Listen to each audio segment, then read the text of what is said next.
Morning கொஞ்சம் சீக்கிரமாகவே எந்திரிச்சிட்டோம். ஏன்னா, எனக்கும் என் ஹஸ்பண்டுக்கும் இன்றைக்கி ஒரு முக்கியமான இடத்துக்கு போ வேண்டியதா ஒரு வேலை இருந்துச்சு. அதனால தான் காலையில் ஃபுல்லாகவே பிஸி ஆகிட்டேன். டைமுக்கு என்னால் வீடியோவே ஷேர் பண்ண முடியல.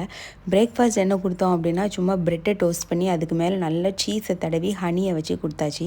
ரொம்ப டேஸ்ட்டாக இருக்கும். நீங்கள் இது வரைக்கும் இப்படி சாப்பிட்டு பார்த்துலன்னா கண்டிப்பாக ட்ரை பண்ணி பாருங்கள். ஓமானில் இருக்கிற நிறைய காஃபி ஷாப்பில் இது ரொம்ப ஃபேமஸ். இது வந்து ஒமானி க்ரீப் அப்படின்னு சொல்லுவாங்க.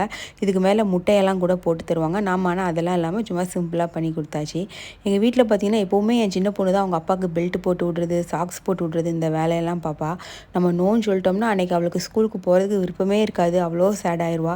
அதனாலே சரி நீயே போட்டுவிடு அப்படின்னு சொல்லி அவட்ட கொடுத்துருவோம். ஸோ இந்த 3 பிள்ளைங்களையும் ஸ்கூலில் விட்டுட்டு சின்ன பொண்ணு இருக்கால, அவளுக்கு ஹோம்ஒர்க்லாம் கொஞ்சம் இன்கம்ப்ளீட்டாக இருந்தது. அதை அவங்க ஸ்கூல் முன்னாலேயே வச்சு அதெல்லாம் பண்ணிகிட்டு இருந்தேன். அந்த நேரத்தில் நல்லா இந்த மாதிரி கையிலெல்லாம் கிறுக்கி வச்சு வேண்டாத வேலைலாம் பார்த்துட்டு இருந்தா. அப்புறம் பிள்ளைங்களெல்லாம் விட்டுட்டு நேராக நாங்கள் வந்த இடம் என்னென்னா, இந்த ஒமான் கோர்ட் இருக்குல்ல, அங்கே தான். இங்கே கொஞ்சம் வேலை இருந்தது. ஸோ அதனால தான் மார்னிங் கொஞ்சம் பிஸி ஆகிட்டோம்.